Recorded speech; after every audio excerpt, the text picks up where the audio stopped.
Inilah penampakan ketika babun batuk.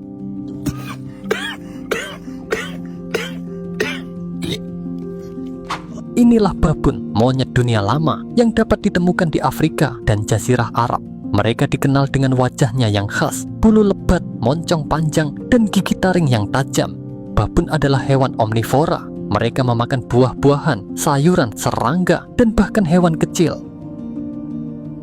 Babun hidup dalam kelompok sosial yang kompleks, dipimpin oleh individu yang dominan. Mereka dikenal sebagai hewan yang cerdas dan adaptif, seringkali mencari makanan di dekat pemukiman manusia. Meskipun reputasi mereka terkadang dianggap negatif, babun memainkan peran penting dalam ekosistem sebagai penyebar biji dan pengontrol populasi serangga.